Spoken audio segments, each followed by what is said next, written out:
Ano ang malalim na kahulugan ng pagdiriwang natin ng kapistahan ni San Esteban sa unang araw ng Kapaskuhan?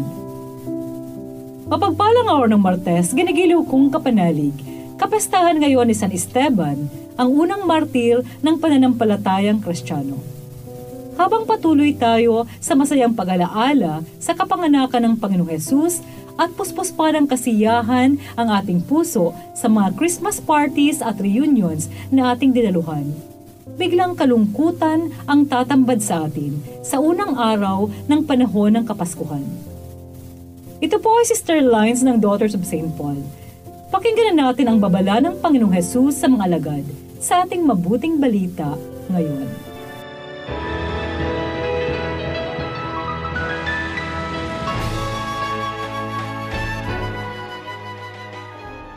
Sinabi ni Jesus sa kanyang mga alagad, mag-ingat sa mga tao. Ibibigay nga nila kayo sa mga sinanggunian at hahagupitin kayo sa kanilang mga sinagoga. Dadalhin nila kayo sa mga pinuno at mga hari dahil sa akin.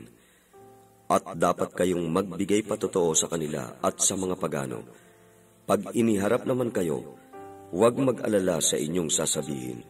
Sa oras na iyo'y ibibigay nga sa inyo ang inyong sasabihin. Sapagkat hindi kayo ang magsasalita, kundi ang Espiritu ng inyong Ama ang magsasalita sa pamamagitan ninyo. Ipapapatay ng kapatid ang sariling kapatid, ng ama ang kanyang anak, at isasakdal ng mga anak ang kanilang mga magulang, at ipapapatay sila.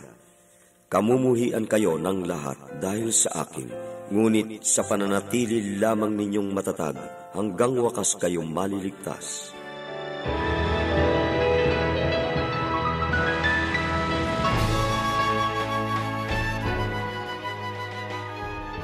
Kahapon, ipinagdiwang natin ang pagsilang ni Jesus sa sanlibutan, isang pagdiriwang na punong-puno ng kasiyahan. Ngayon naman, ipinagdiriwang ng inang simbahan ang kapistahan ni San Esteban, unang martir. Marahil, itatanong natin, bakit ganoon? Kahapon ang saya-saya, kasi pagsilang ang ating ipinagdiwang. Tapos ngayon, kamatayan agad.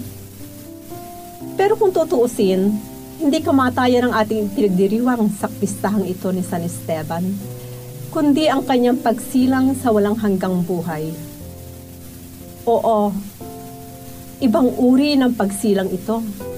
Pagsilang ito sa buhay na walang hanggan, na kung saan makakapiling natin ng Panginoong Diyos magpakailanman. At iyon ang dahilan kung bakit isinilang si Jesus na katulad natin.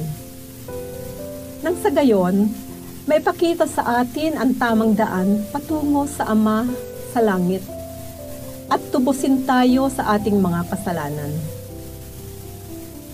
Mga kapanalig, narinig natin sa mabuting balita ang mga pagsubok na mararanasan at titiisin ng mga tagasunod ni Jesus.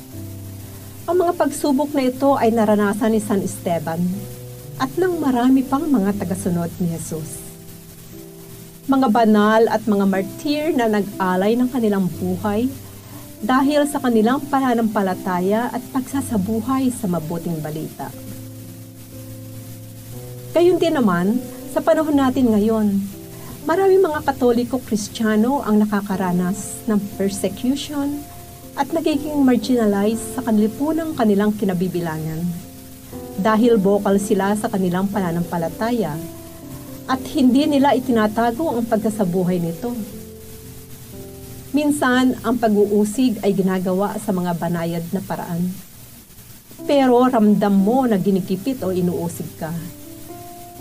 Meron din mga pagkakataon na ang pag-uusig ay hayagan at nauuwi sa pagbubuwis ng buhay. Marami na ring beses na nangyari ang ganito, lalo na sa mga bansang minoridad ang Kristiyano. At ipinagbabawal ang pagsasabuhay ng pananampalatayang Katoliko. Sa harap ng ganitong sitwasyon, naway mabigyan tayo ng lakas at pag-asa ng mga salita ni Jesus. Huwag pabahala, sapagkat hindi kayo ang magsasalita, kundi ang Espiritu ng Ama ang magsasalita sa pamamagitan ninyo. Mga mga kapanalig, support Pauline's online ministry.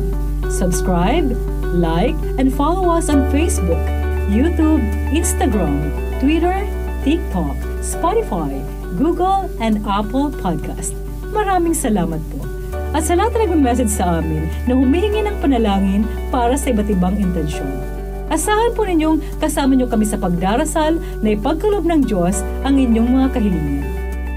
Ito po muli si Sister Lines ng Daughters of St. Paul na nag-aanyayang halina't ating sambahin ang Mesiyas na isinilang sa Belen. Diyos na tao, prinsipe ng kapayapaan, walang hanggang amay, ating papurihan.